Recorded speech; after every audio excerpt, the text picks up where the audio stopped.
Thank you, Mr. McCoy. Getting going. Okay, I want to call the meeting to order. I want to thank everyone for coming out tonight. I apologize for the delay, a few IT problems, but staff got it handled, so we appreciate that. At this time, I want to call Ms. Lula Jackson to perform our invocation, Director of our Social Services here in Nancy County. Good evening to everyone. Good evening. Let us pray. Father God in heaven, we give thanks to you on this day. Father God, we thank you for your grace and for your mercy, for your blessings great and small. We thank you for your son Jesus and the opportunity to celebrate his resurrection. Father God, as we go forth in this meeting on tonight, Father God, we ask that you lead, guide, and direct us in our thoughts, in our actions, and in our deeds. We give all thanks to you. In Jesus' name, amen. Amen. Amen. Thank you, Ms. Jackson. All right, at this time, I'm going to read the ethics statement.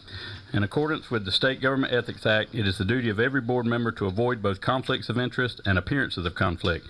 Does any board member have any known conflict of interest or appearance of conflict with respect to any matter coming before the board? If so, please identify the conflict and refrain from any undue participation in the particular matter involved. Any conflicts at this time? Okay, hearing none, I'll ask for an approval of the agenda. So moved, Mr. Chairman. I have a motion to approve by Commissioner Mims. Second. Second by Commissioner Bricken. All in favor say aye. Aye. Any opposed? Thank you. Okay, moving on to the consent agenda. I'll ask for a motion to approve the consent agenda. So moved, Mr. Chairman. Second. Okay, have a motion by Commissioner Mims, second by Commissioner Gatewood. Any discussion on that? All in favor say aye. Aye. Any opposed? Thank you. Okay, we're going to move to our appearances. First, we have Anson County CTP presentation by the North Carolina Department of Transportation.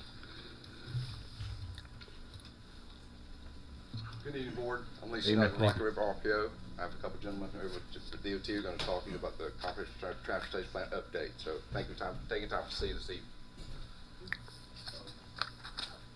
Good evening, everybody. My name is Andy Bailey with the NCDOT Transportation Planning Division. I've got here the project manager and engineer, Roger Castillo, and engineer Timothy Hamashon that'll be talking to you a little bit about this. But I'm going to start off to do some introductions about what this is and about what we're going to need from the board here. But I also will say that we'll be changing this a little bit, that this will be a presentation only and not an adoption, as we do need to have a public hearing on this for this. Okay. So beginning on your, and I don't know if is the presentation in front of you? No, you're ready to go. Do it right now. It's ready? Okay.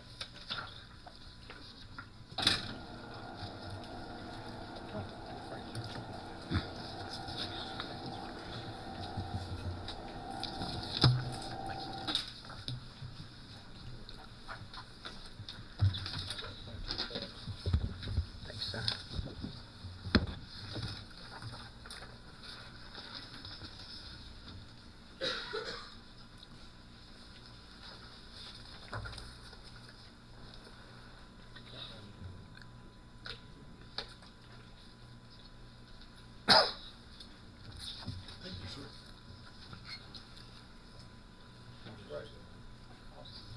So I just introduced Roger, and Tim Loeb also helping on this. There's also Emily Stuka with this. So I'm going to tell you what a comprehensive transportation plan is, a CTP as I'll refer to it from now on. The Anson County CTP process and the history of what was done, some of the major recommendations within the county, and again, the consideration to adopt the CTP will be after a public hearing will be held, and we'll have any time for any questions at this point. And I will start off with what a CTP is. It is a long-range multimodal transportation plan that is required by the North Carolina General Statute that you see in front of you to develop a CTP that will serve both present and future travel demand. It's a needs-based plan based upon quantitative and qualitative analysis, your land use plan, your community and statewide goals, Also the steering committee that was put together for this very reason, as well as public input that has been taken at several instances in this plan. It represents a community consensus on the future plan of 25 to 30 years into the future, and will be mutually adopted by the State Board of Transportation. It's developed cooperatively through local stakeholders like the steering committee, the rural planning organization that Lisa Noakes represents, as well as NCDOT. I've got Scott Miller here also with North Carolina Division 10, and he's one of your liaisons that helps with this process, getting these plans implemented. It also evaluates, again, multimodal in nature, highway, public transit, rail, bike and pedestrian, and other modes of transportation as necessary in your county. So where does this fit into the big picture? We're at the beginning of the process. We determine the needs and we set out some preliminary recommendations that you'll see in this plan about what happened, about what should take place in the next 25 to 30 years to make sure your area will function and be able to handle the traffic and the different needs that you have in the community. It then goes, after we get these all listed, it then goes into the North Carolina prioritization process, which is basically where the RPO and the DOT come together and start ranking these projects. Which ones are needed now, which ones might be needed in the future.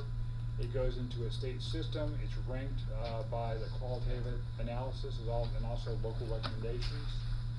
If those are then funded, then it goes into program development, which is the funding of the projects, which is what's called the State Transportation Improvement Program, or the STIP.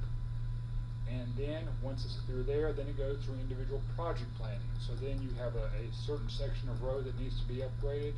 Well, then you go into some of the project planning, and also some of the things like avoiding and minimizing impacts to both the human and natural environment. Then we go through project design, which includes both right-of-way, utilities, and so forth. And then we, of course, have construction, maintenance, operations of those facilities after they're built. Sir, do you think you could adjust the mic a little bit? Am I too tall? Yes, sir. All right, sorry about that. Can you hear me better, sir?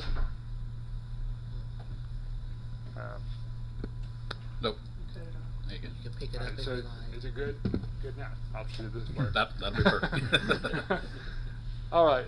So this started about 2 years ago with initial setup, initial data collection. We formed the steering committee, and we had our initial meetings. Then we had our visioning, which is our goals and objectives that we hope to get out of the plan based upon your local needs. We put together a survey that was put out at this time. Then we went into the system assessment. Okay, what are the problems in your area? What are the roads that are too congested? Where are some safety problems? Where are problems where people can't walk or bike safely? And then, based upon that information of the system, both base year and future year, we then went into analyzing some of the alternatives that could make this system work. And in the end, so then we developed the draft plan, got agreement from the steering committee, did some more public involvement to reach out to make sure we're including every piece of this.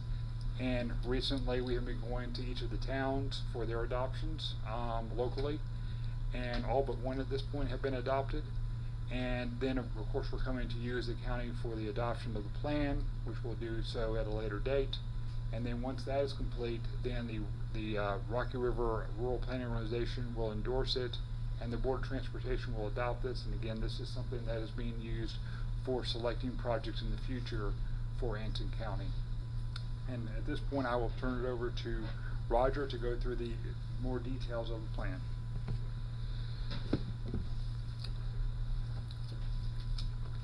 Good evening, everyone. My name is Roger Evening. Castillo. I'm gonna be talking about some of the recommendations that came about this plan. Before I do so, though, just to preface a few things.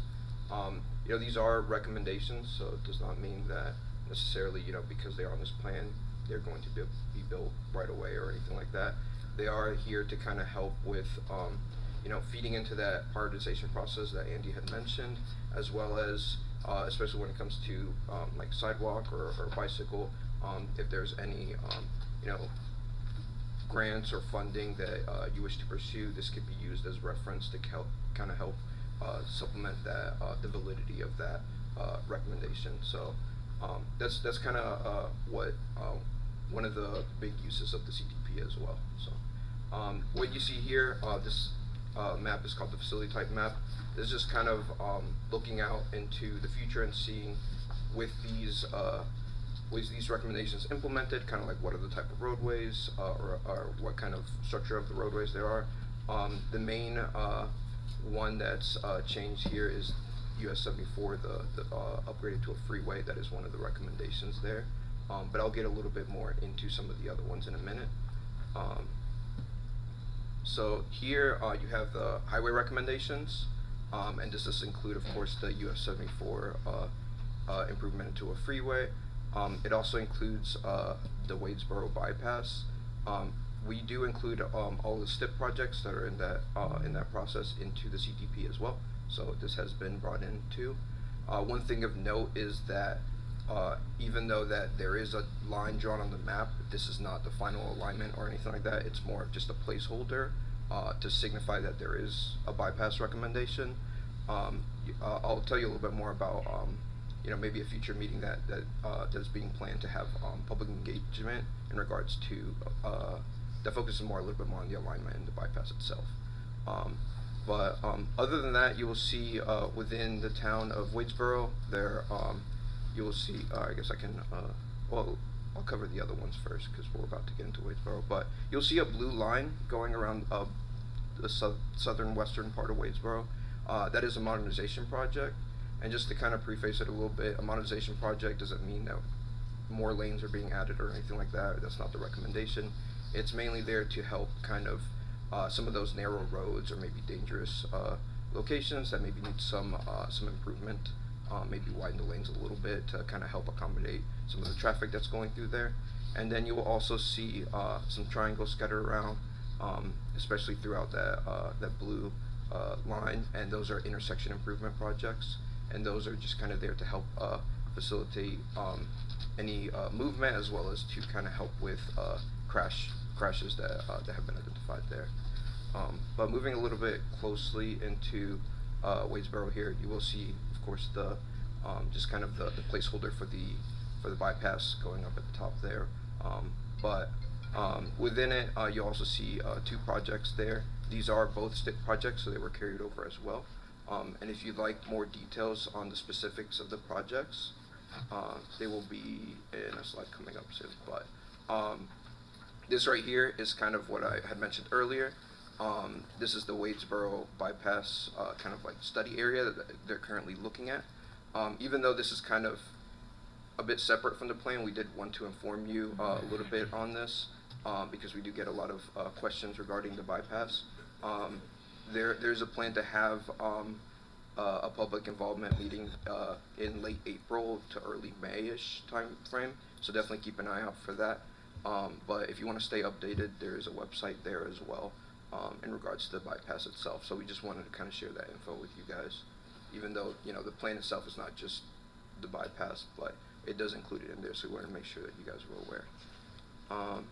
So this slide is a lot of text. But basically, if you want to see the details of each of the highway recommendations, this kind of holds all the information in there, more of the specifics, both on why certain recommendations were needed and why and what kind of what is kind of the recommendation for the project there. And this slide right here just kind of goes back to what I mentioned earlier of a modernization being not necessarily adding lanes or anything like that. It's just kind of like improvement or upgrading the standards of that roadway, as well as the intersection projects, where it kind of addresses those accidents and capacity and alignment issues. But I will move on to, I guess this is within Wadesboro itself. Sorry. I'll move on to the rail recommendations. So there is currently one, which was also in the STIP. This one is just left of Polkton, just west of it, and it is the rail project that hopes to eliminate some of those at-grade crossings. So that is part of the STIP as well. So this was brought into the CTP. So if you want more specifics of it, here it is in regards to the need and the description for the recommendation. Up next is bicycle and pedestrian recommendations. I'll talk about the brown lines going from Wadesboro up north to Ansonville, as well as going down to Morven and back.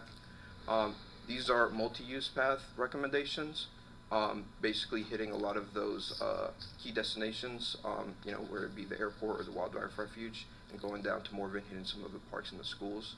So that's what that multi-use path recommendation is. And each of the towns themselves have specific sidewalk and pedestrian recommendations, which we did present at each of the municipalities. So far, there's only been one that we need to still go to present, but all of the other ones have adopted their plan so far. But those are just more specific to within their own town limits as well. So here are the if you want to look more closely into each of the towns, here's some close-ups of them. And here are the descriptions for all the bicycle and pedestrian projects. Similarly, it has a description as well as the identified need. And I believe there's another page there. So it is quite a bit of them. But that is all I have in regards to the recommendations. Let me know if you have any questions as well. But if you want. I will share that the website, the website there that you see provided, actually has a nice draft document on there that actually, since these are like super small text here, it actually has very big descriptions about what we're recommending for each of those numbered projects. So if that's something you might want to look at rather than this very small PDF text that you see in front of you. But regardless, I appreciate your time and any questions for Roger or Timolo. And again, like I said before, we're going to have to get this as a public hearing before we can fully adopt this. That's some of our requirements. Do you have a time frame on that public hearing that you need to have? We talked with Ms. Cannon, and I would say it would be nice if we got it before the middle of May. Okay.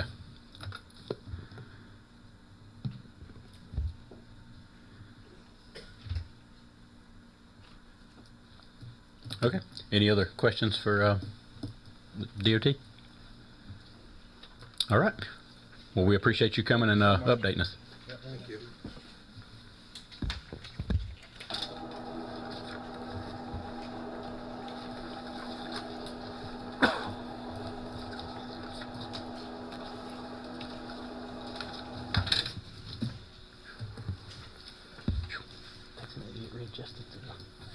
Yeah.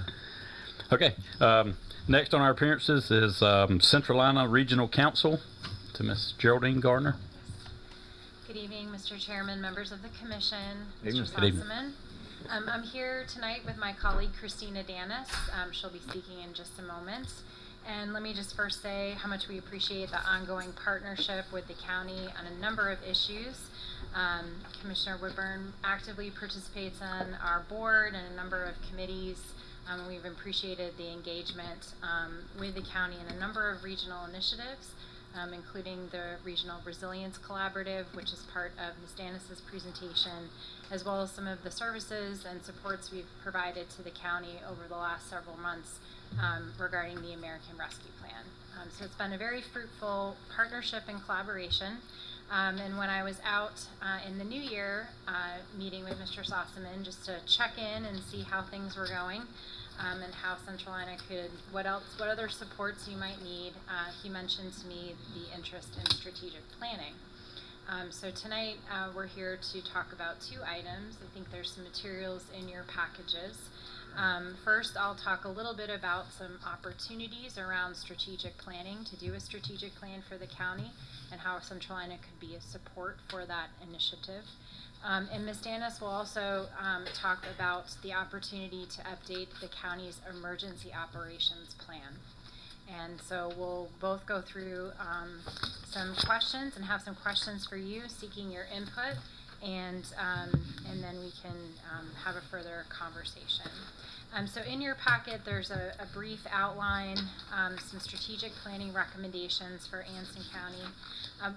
Central Ina has been doing strategic planning work across the region for local governments. We did Cabarrus County's plan this past fiscal year. We're working in the city of Concord.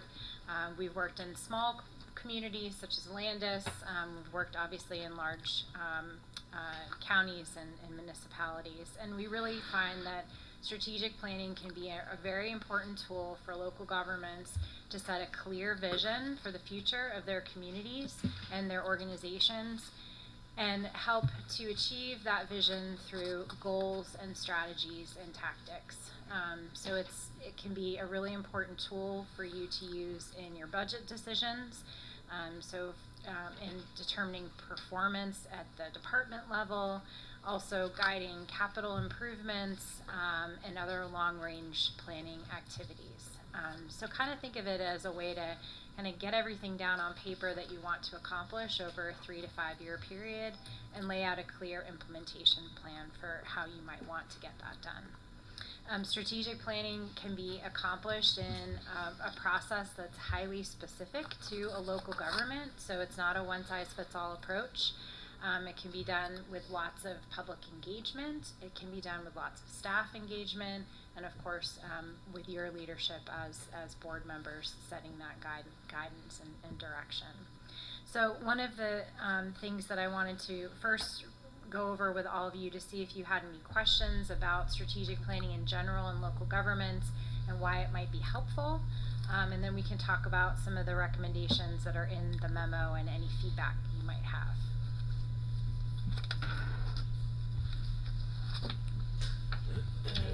No questions at this time? Okay. All right. So some of our recommendations and kind of getting to how to make the process meet the needs of Anson County. One of the things that we would offer for the board's consideration is an opportunity to use this to get public input into the vision for the future of the county, and then specific goals that the county would like to achieve through its investments and services and programs. So there's a number of ways to do public engagement. We did your county land use plan several years ago. You can do that through survey work. You can do it through small group meetings. You can collaborate with the municipalities and host discussions at the municipal level. So would love to hear from the board what direction you might have for us and in the level of public engagement you would like to see in the process. And I should note just the reason why we're asking these questions is because we'd like to come up with a specific scope of work that we can present to the county manager that would help kind of outline what we might do to help you in this process. So what level of public engagement would you like to see in a strategic planning process?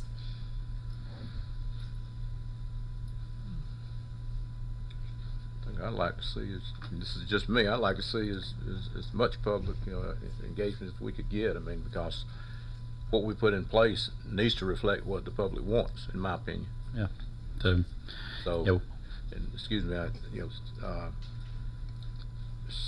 surveys are good, and I guess that's something that you need to do. But in what I've seen, the ones that we've tried, we hadn't had we hadn't had as much input as I thought we should have gotten. Like with the comprehensive transportation plan, there was a survey done for that, and that was input from the community. But like I said, it wasn't near as much as I thought that I felt like there should have been. And and actually, when we were doing the land use plan with the community meetings, that wasn't very well attended either. But we got to do it, and I guess to figure out a way to communicate it so that people will come out and participate.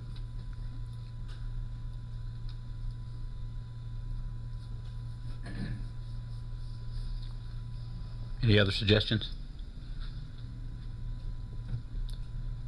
So I heard different ways to participate, so not just relying on one thing like a survey, Right. so different options. And I think that's really important, and I think as we can go along, learning from what's worked in the past here. I was going to say, I would rely on what you've seen in the past has worked best to get community engagement. I would rely on your expertise in that. Okay. So the next question is the level of engagement that you all would like to have.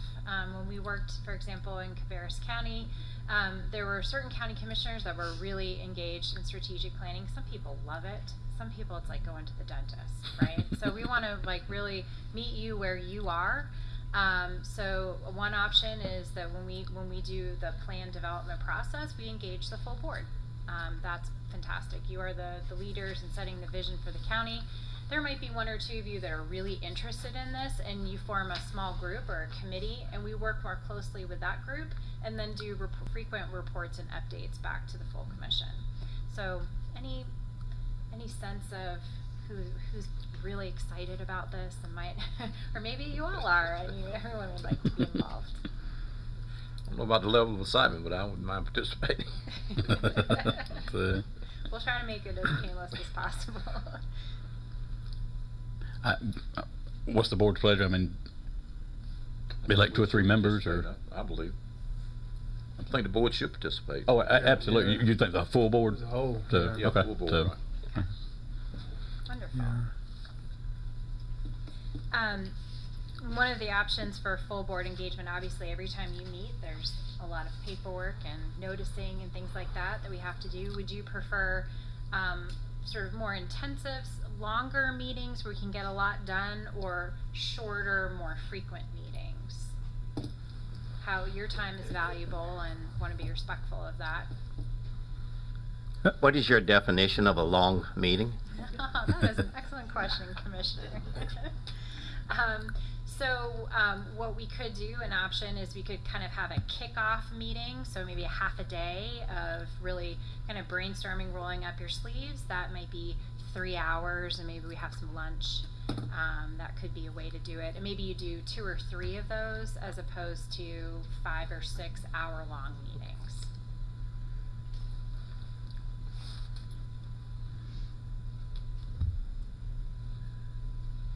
I could make that work a lot better than a bunch of short meetings. Yeah.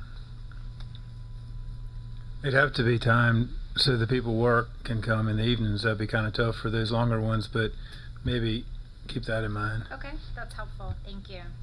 Is it possible that we could do it on a Saturday or Saturdays? We've I done can make that work. before. Whatever it takes. Okay. Great.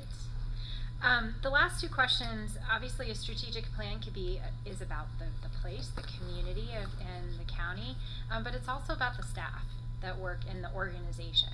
So it would be helpful to hear from the commission around how would you like your staff members to be engaged in this process? Some examples that we have from other processes: we've done staff surveys, we've done focus groups. Certainly your county manager and his leadership team of directors will be deeply involved, but what are your expectations around engaging the team that works for you in this process?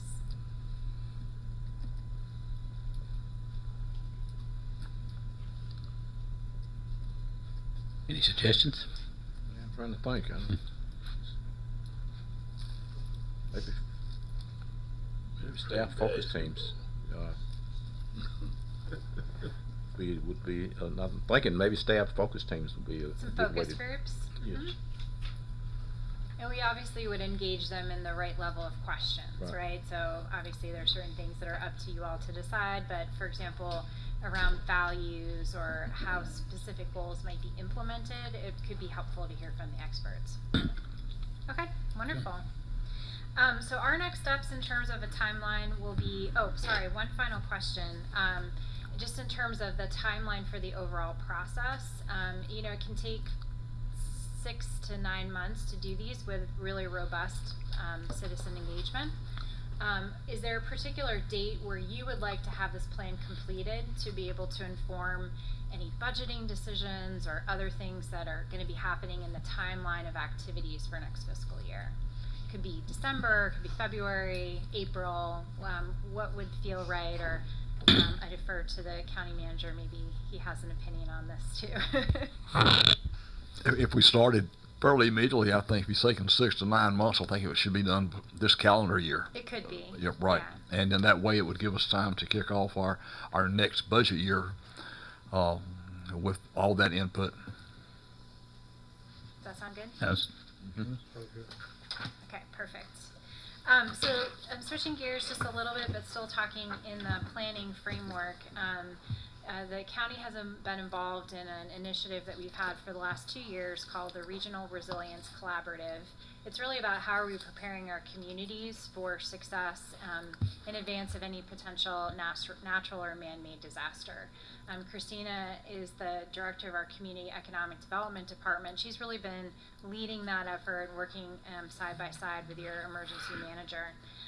It's come to our attention that there's an opportunity to update the county's emergency operations plan. And one of the things, Christina's going to go over what that might look like in a moment, how CenturyLine could help.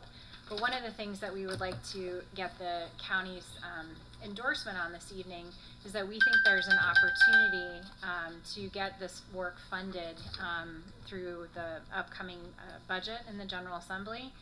Because we will be submitting a request to continue our regional work across all 9 counties. And so we could use that funding potentially, if we're awarded it, to fund that activity here in Anson County. So if we're going to be going and making that request, obviously we would want the commission to be behind that since it would benefit you if we receive the funds. So just keep that in mind as Christine is presenting.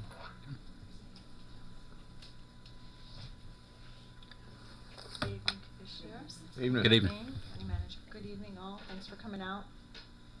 So I'm Christina Danis. I'm the Director of Community Economic Development for CenturyLine Regional Council. And I've been with CenturyLine for 3 years.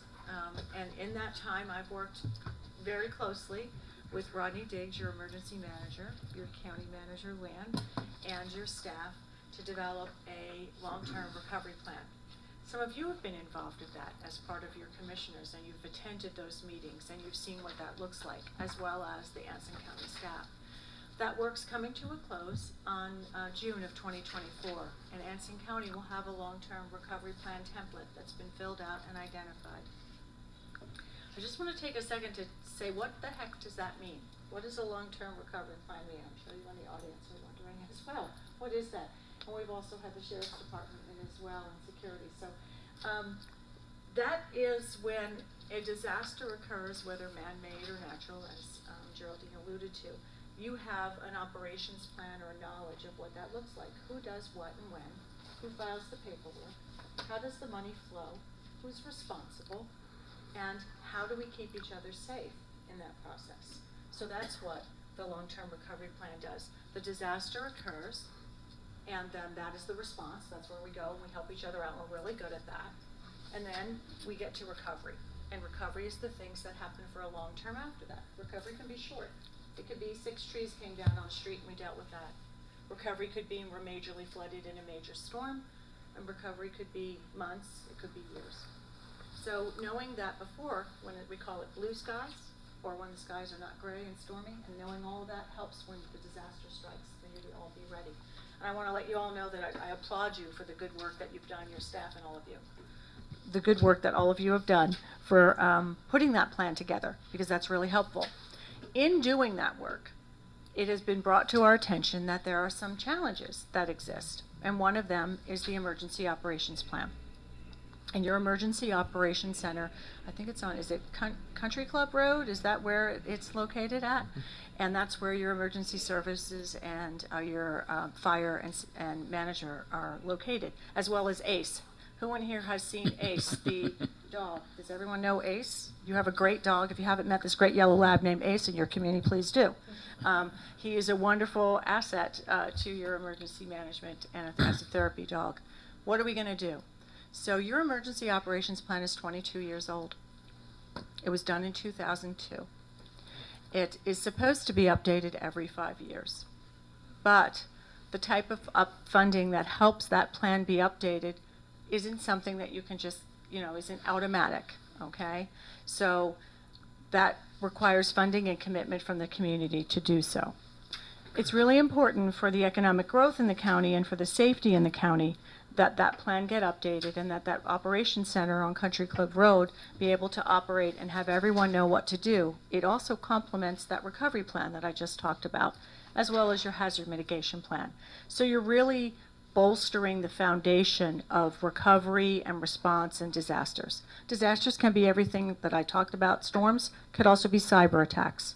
It could also be unfortunate events that happen with terrorism. Disaster comes in many forms. And knowing that and being ready for that is what your emergency operations plan will do for you.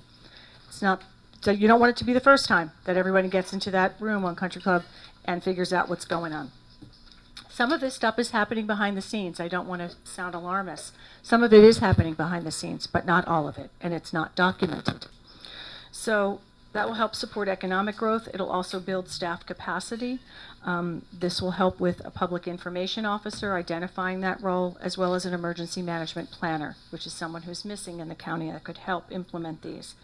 It will also help to activate technical support and subject matter experts. With this funding, if we're able to receive it for the emergency operations plan, subject matter experts, consultants will come in and help the county like they did for the long-term recovery plan and work side by side with you. This is your plan, and you should understand it. Well, this will also help to expedite your public safety and your operations center for all components, whether they be small or big for the county. And it'll strengthen your mutual aid decisions. You rely on a lot of other entities as well as the state and other counties and surrounding communities for mutual aid. Oh, I'm too close. All right, so there's a lot of components for this plan. It's an important plan. It should be updated. And I want to just also let you know that right now, the critical infrastructure, you talked about the transportation planners, they were here tonight, as well as your utilities. All of that in Anson County experiences some extent in a floodplain. So it's important that you have all of your utilities, your roads and transportations, and your security identified. That's what emergency operations plan can help you with. So I'll ask if you have any questions about that or understanding about that or how that might work. I am not a subject matter expert on emergency management in any way, shape, or form.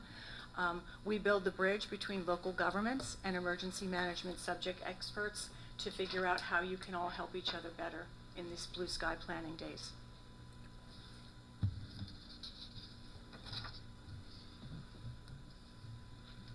Okay, if there's no questions, thank you so much. I think just to wrap up, wanted to affirm that the commission is supportive of us pursuing some state funding to get some resources in to complete the plan that Christina outlined. Is that something we can do with your support? Sure. Yes, ma'am. I speak for the board and their behalf that yes, we would entertain Central Iowa going after some funds from general legislation to bolster that plan for us. Wonderful. Great. We might ask for an official letter. Sure. Talk to the county manager, but we'd be delighted to make that request on your behalf and in cooperation and get you those funding funds. Okay. Great. Thank you. Thank you.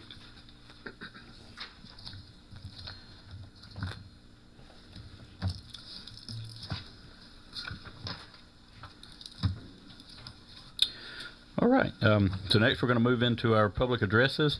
So at this time there shall be a time set aside at each regular meeting of the board for public comment. Each citizen who wishes to speak during this time must sign up on a sign-up sheet prior to the start of the meeting. Each citizen shall be allowed 3 minutes for their presentation. All citizens are expected to follow proper decorum and shall not use profanity nor defamatory speech. The public is expected to remain seated except when leaving the room. Only presenters listed on the agenda or recognized by the chairman will be called to the podium to address the board. Commissioners are expected not to comment on matters brought to the board during this time, but to delay action or comment until after staff has had an opportunity to research the subject matter and to report necessary and relevant information to all members of the board. So this time I'm going to call Scott Curitan to the podium.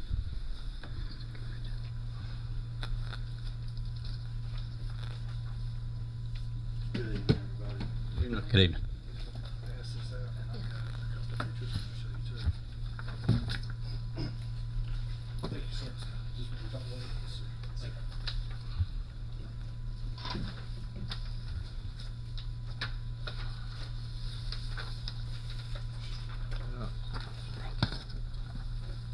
You just take it. There's two of them, and I'll let you take a look at one. If you want to pass it along, let somebody else look at it.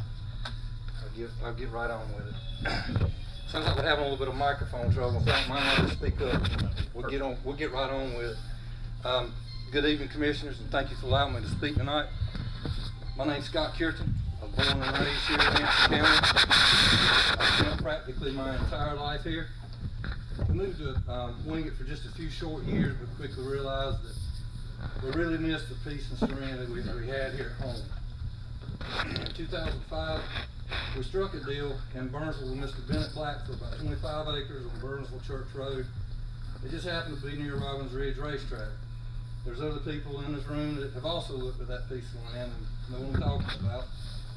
He agreed we could visit the land on a practice night before we called the deal final. In less than 15 minutes that night, we had to tell Mr. Bennett that the deal was off and we'd have to pass. The traffic and the noise, it was just unbearable, and we couldn't go through with it. We really liked the place and our hearts were broken. Later in 2007, we landed on a perfect spot for us on Jones Pond Road, and we love it.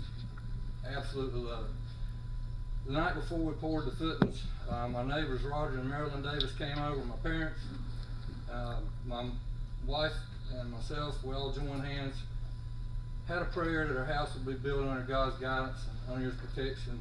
He did exactly that, perfectly, with perfect timing. We're thankful for it. Our first few years there were absolute heaven. The pictures that I passed around there just a second ago, those are actually taken literally behind my house. Literally. I mean, it's what I do, it's what I enjoy. The glow that you see on the picture of us with the Milky Way in the background, that's actually the prison camp in Polkton. Proof that every prison camp has an orange lining. So we pick about it a little bit, but it is actually a really nice place there. The serenity now, though, is pretty much over. Those views that you see now, I can't recreate anymore. It's not going to happen. We now have stadium lights that are up. Visitors come by, they ask, how do we deal with so much noise from deafening gunfire all day? This last weekend, noise from the newest attraction sounded like a racetrack. I mean, it sounded just like a NASCAR track in Charlotte. We all agree that Anson desperately needs new businesses and events, especially ones that highlight the good hearts of our locals. Any citizen should be able to buy, enjoy, and use a piece of land. I believe that firmly. But that right of use must come to an end when it tramples on an established neighbor's rights of use and enjoyment as well. Our sheriff and his deputies are among the finest that I know. Our fire department consists of well-trained volunteers with the hearts of absolute servants. Regardless, we just don't have the resources to provide full protection and infrastructure to handle what has become public nuisances infiltrating our county. Can I finish my last two little sentences? Yeah, you got one sentence left, yeah. Or two. We realize how difficult y'all's jobs are. I work in a government job myself, work with the city of Monroe. I get it. There's hard budgets, and it's hard to deal with huge projects and have some of these other menial things to come in and be a problem. But we're pleading with each of you to consider those of us that, for us as an example, that move back here to enjoy a nice peaceful life. The ordinances that have been requested in the past can be accomplished in a very short period of time at practically no cost compared with the other projects that y'all are having to consider right now. With that said, I'm going to close up. Thank you so much for the privilege of being heard tonight. Our county has truly benefited from all y'all done over the past few years, and we sincerely thank each of you for your efforts. God bless you all. If there's anything that us in the community can do, there's a few of you that have my number, and my email address is on that letter. Please reach out to me and let me know what we can do to empower y'all. I mean, we're as much a part of this as y'all are, and I'd really like to help any way we can. With that, I appreciate your time. Hope you have a great night. Thank you, Mr. Cureton. Okay, that's all that had signed up on the sign-up sheet for tonight. So at this time, we're going to move to our county manager's report. Thank you, Mr. Chairman. I got a couple of add-ons tonight too, if you don't mind. I know I have two listed. One of them's, and they're all going to be fairly quick, if you don't mind. Number one is the U.S. Highway 74 sewer line extension that's been trying to start for some time. You probably saw some equipment that was placed out there about 2 weeks ago. As of the last couple of days, they are now, I think, actually cutting in some manholes.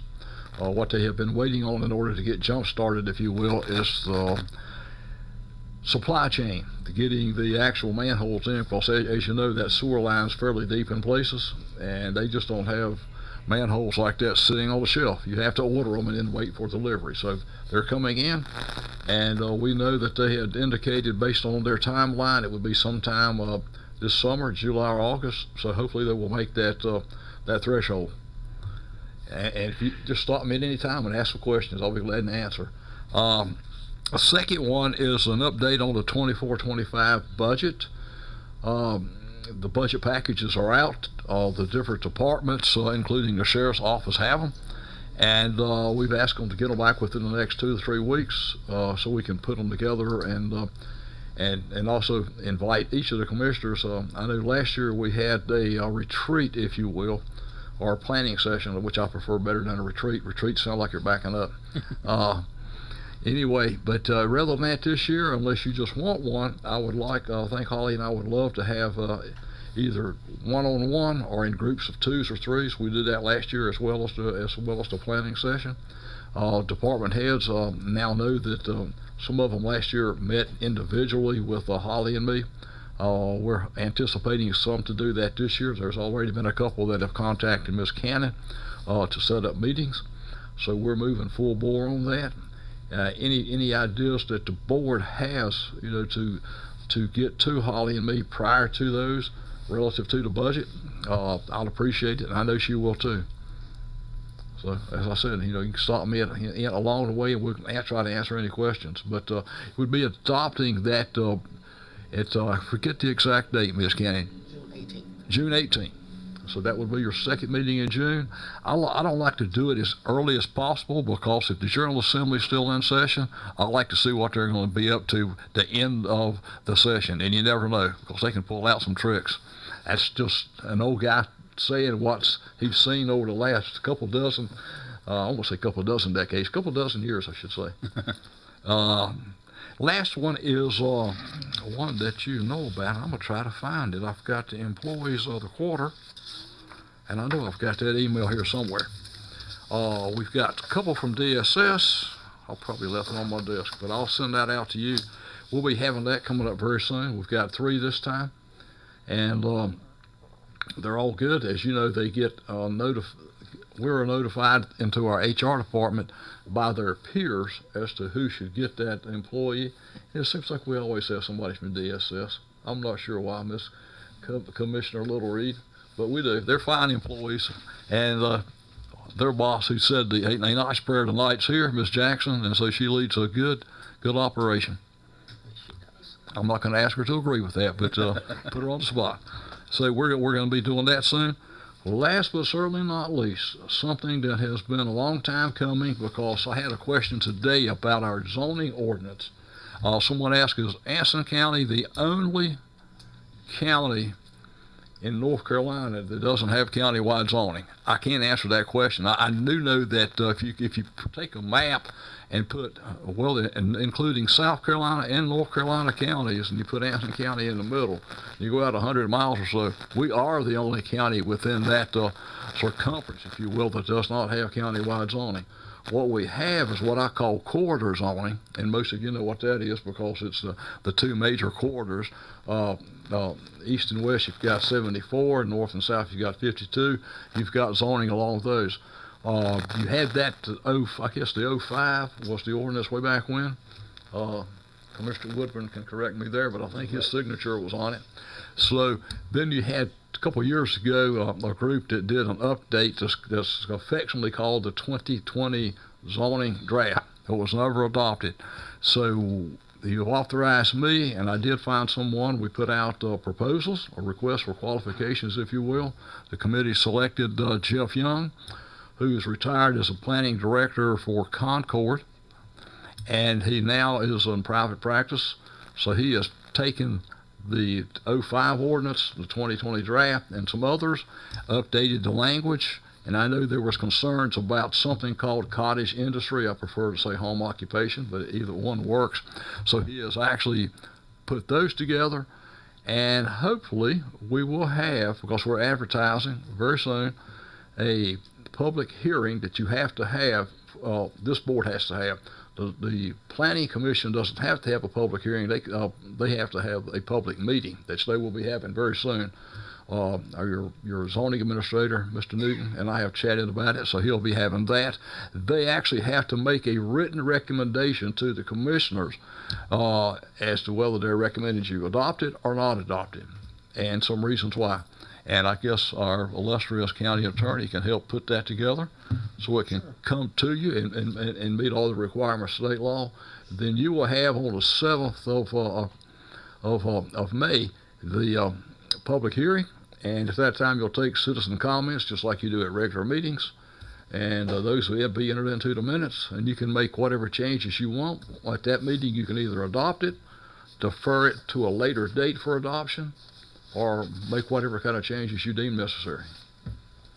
So with that, I'll stop and entertain any questions that the board may have. Okay. I'd just like to make a comment on the sewer line project. I hate to say it like this here, keep their feet to the fire, because we know we signed that contract on January 4th, 2022, and if this project is going to take until July like they're talking about, that's over 900 days, and that's over 400 days past the completion date that was on the contract. So we need to keep them abreast of that fact. We're doing that, Commissioner, and what we hope is there was originally going to be a meeting a week ago that was going to be an update, but since they had really not at that time started construction, we deferred that meeting until this month. So I think it's going to be set about the 3rd, 4th week, and then we'll have an update on construction. Columbus Utilities is a good firm from my understanding, and so they know what they're doing. It's a good operation, and obviously they're located down in Chadbourne in Columbus County, so they're not that far from here, so hopefully they'll rock and roll. Yes, sir. Thank you. Any other commissioner comments to the manager's report? Mr. Chairman, Yes, sir. this zoning ordinance is 200 and some pages. How do citizens access this document in preparation for the public hearing? It's on the website. Yes, It will be on the website. Thank you. yes. I spoke with Mr. Newton yesterday to that direct matter, and I was informed midweek, maybe end of the week, there should be a link to the zoning draft and the zoning map that'll be on the county website for all the citizens to see.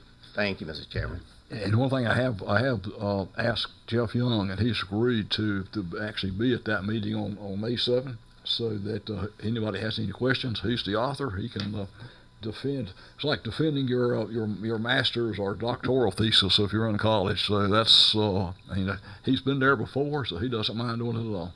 Okay. So one question on the budget update.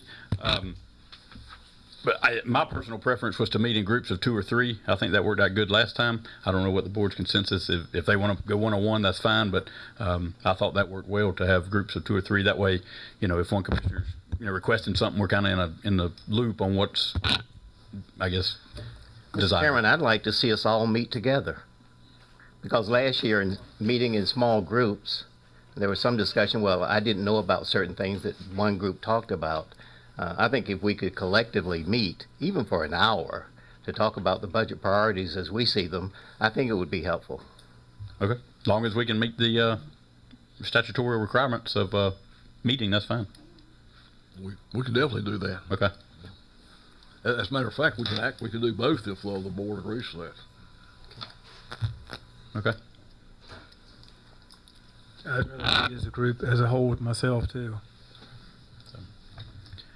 Okay, so I guess we'll leave it to Ms. Cannon, Mr. Saltzman to set that meeting date for the commissioners as a whole to meet. We'll we'll knock it out of the park. Okay. We'll do it. Good. So, Thank you. okay. Any other questions for manager? Okay. And we'll move on to the chairman's report. You discussed exactly what I was going to discuss was the public hearing on May the 7th. I was just going to remind all the citizens that we do have a public hearing scheduled for April the 16th, which will be, in reference to the flea market moratorium. And then, like you said, the May 7th hearing for zoning. I just wanted to keep the citizens updated on that. And so at this time, we'll move to commissioner concerns, comments. It's not a concern. I would just like to, Mr. Chair, I would like for you and all the county commissioners to congratulate Mr. Harold C. Smith on being voted by the town council. They changing Salisbury Street to Harold C. Smith Boulevard. Yeah, it did. Thank you. That's good. I have one more. Okay, go ahead. Mr. Chair, Ms. Lisa Clark, she's the processing assistant 5 at the health department. She took me and my husband on a tour of the crossing at the Grassy Island. It's down there by Clark and Ingram Mountain. You have to go like 2 miles down on a dirt road to get there, and then you have to have access to get in it. And she was requesting if they could get a sheriff officer to go down there and patrol at least once a week. It don't have to be every day. But if we could get one of the sheriff officers to just go down there and patrol, she would give you the key to get it, the code to get in. So I'm just asking that on her behalf. Okay. I think Commissioner Mims and Sheriff Howell can discuss that, and I'm sure we can arrange something. All right. Thank you, Commissioner Little Reed. Any other comments? Mr. Woodward. Mr. Chairman, I'd just like to take this opportunity to thank the members of the board, also our clerk, Ms. Cannon, and the job that she did for the NCACC District 10 meeting that was held on March 26th. And actually, she did a little bit of double duty as the association clerk was sick and could not be there, and she took care of that as well, in addition to helping me get the place set up for the meeting. But I'd like to thank her, and then Manager Sossman for coming as well, and for all of the commissioners that were there. I think everything went well, and I thank everybody for their input. And the other thing that I got is a follow-up from Mr. Sossman as far as cameras and monitoring at the magistrate's office and some type of protective wall between the magistrate and the client. Yes, Mr. Woodman, I've talked with our facilities director, Mr. Small, and at a recent meeting I actually had with over at the courthouse with Judge Futrell and sheriffs involved, and that topic came up.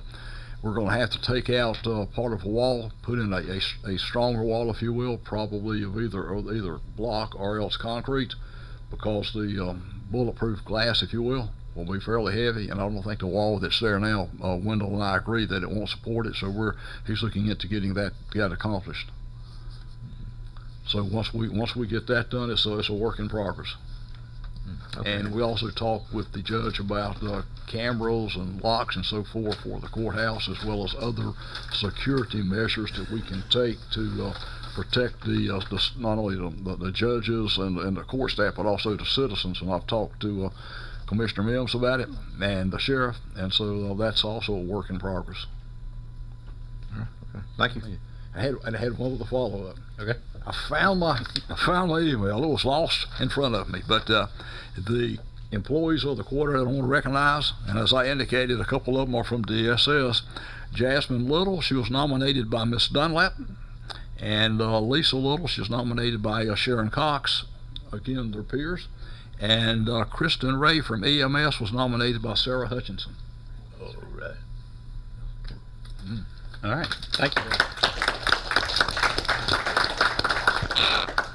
Congratulations to these employees, Okay. Any other commissioner concerns? Not a concern. I don't know if it's going to be mentioned or not, but the commissioners are meeting with the Board of Trustees. I think it's next. Oh yes. April 9th, and that will be in Polkton at the I think it's the depot. Yes. Yes, thank you for reminding me that. I should have put that in my report as well. So. All right. Okay, any other comments or concerns from commissioners? All right, hearing none. Do we have any issue or need to go in closed session tonight? Yes, sir, we do. We have one item regarding contract negotiations. Okay. So, okay, at this time, I'll entertain a motion to enter into closed session. So moved. Have a motion by Commissioner Gatewood, second by Commissioner Mims. All in favor, say aye. Aye. Any opposed? All right.